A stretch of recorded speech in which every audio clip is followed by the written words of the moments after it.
Փոփոխություն կատարելու Ծառուկյան խմբակցության պատգամավորների նախագիծը, որ ներկայացրեց խմբակցության քարտուղար Վահե Էնֆիաջյանը, առաջարկում է 1 տարով հողի հարկից ազատել այն գյուղացիներին, ում գյուղատնտեսական նշանակության հողերը, տնամերձերը, այգիները առնվազն 40%-ով վնասվել են կարկուտից, երաշտից, ցրտահարությունից։ Եթե բնական աղետների պատճառով գյուղացին արդեն իսկ տուժում է եւ եկամուտ չի ունենում, նրան տուժելուց հետո հարկային պարտավորվածության ենթարկել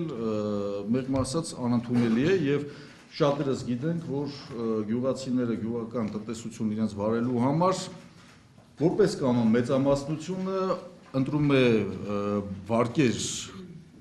վերցնելու ճանապարհը, որպեսզի իր տնտեսությունը զարգացնի եւ այս ճանապարհում, երբ որ նա եկամուտ չի ունենում, նա կանգնում է ըստ էության մեծ դժվարությունների առաջ։ Իշխող կուսակցության ներկայացուցիչները նաեւ տնտեսական հարցերի մշտական հանձնաժողովի նախագահ Խոսրով Հարությունյանը եւ ֆինանսների փոխնախարար Դավիթ Անանյանը ընդդիմացան Ծառուկյան խմբակցության առաջարկին, պատճառաբանելով, որ հողի հարկից ազատելը կհարվածի տեղական բյուջեներին եւ կծանրացնի պետական բյուջեի բեռը, թող գյուղացիները բավարարվեն կառավարության հատկացրած փոխհատուցումներով։ Միգուցե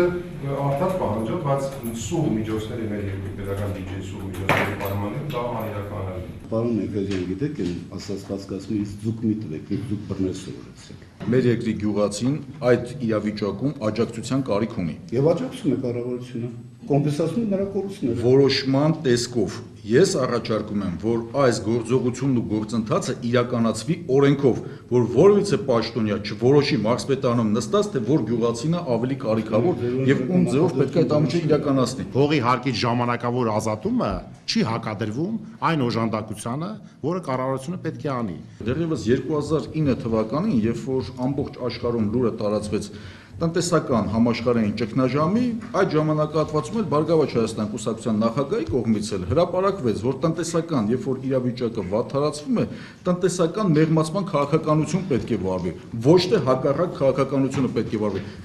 Այս պարագայում այս ժամանակահատվածում նույն օրինակն է, եւ մենք սպառնում ենք նույն քաղաքականությունը, որը որ ժամանակին ականջալուր չեղան որոշ պաշտոնյաներ եւ այդ քաղաքականությանը չհետեւեցին։ Մեծամասնության ջանքերով եւ միայն 2 կողմ ձայնով նախագիծը ստացավ բացասական եզրակացություն եւ այդպես էլ կներկայացվի լիագումար նիստին։